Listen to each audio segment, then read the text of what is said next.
When we come back, we are going to once again check in on J.D. Simo. He's been coming on our show since he was about 11 or 12. He's just incredible. Incredible is an understatement. Who knew someone who showed up as a kid Elvis impersonator years ago would go on to help Baz Luhrmann and Austin Butler prepare for the movie Elvis, and now the Bear star, Jeremy Allen White, for Springsteen, Deliver Me From Nowhere.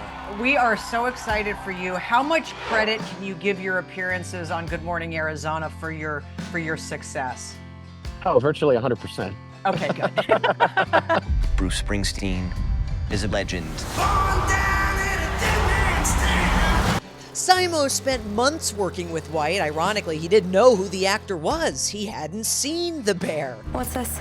So non-negotiables. But despite that, he was beyond impressed with the star. It was really amazing. Like, he doesn't have an assistant. You know, I've worked with, you know, like yourself. I mean, I've worked with some really famous names. people. And I've never been around somebody who got recognized more. I mean, like, we'd go get a bite to eat or whatever. And from the second he was in a public space, just walking on the street, people stop him constantly. And he's so gracious and really easygoing, and I never saw him flustered by it. He never was rude. Simo didn't set out to become the guitar teacher to the stars, but thanks to music producer Dave Cobb, his good buddy whom he had worked with for years, these new gigs started coming. And he asked me if I could do it, and I was like, I don't know if I could do it. I've never done it, you know, but I'll do my best, you know, because obviously the whole movie is about Nebraska. All of the music is basically just Bruce and a guitar. It's riddled with mistakes, and he speeds up and slows down, and it wasn't recorded well, which they obviously they showcased very well in the movie. And for IMAX and Dolby surround sound and all this kind of stuff, like I had to replace a lot. Wow. But make it so that you wouldn't be able to tell that it wasn't Bruce.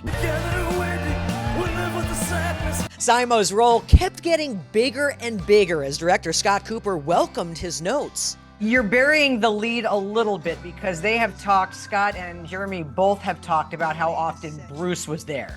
So I would imagine for you, I mean, clearly you interacted with him, and, you know, no different than maybe Jeremy had to get, quote, Bruce's approval on the performance. Did you have to also get his approval in any way? And what were those days like where you're right there and he's right there? Well, I mean, you could probably attest it. Like, you could get used to stuff relatively quickly. And Bruce is such a gracious, easygoing, really funny. He's pretty quiet, you know, most of the time. He was so easy to be around. Refire! If it's not perfect, it doesn't go out. But let's get back to the Bear. Has he seen the show now? When you miss him, now that, you know, you're not spending as much time with him as you did during all of this, do you watch The Bear just to maybe see your pal Jeremy and get your Jeremy fix? I tried to watch The Bear a few months ago, and I can't divorce myself from my friend. It's hard to watch him. My wife and I have watched a couple of, like, the times he's been on television, and I can sort of watch that because I know him well enough to sort of see him in that. Yeah, it's hard for me to watch him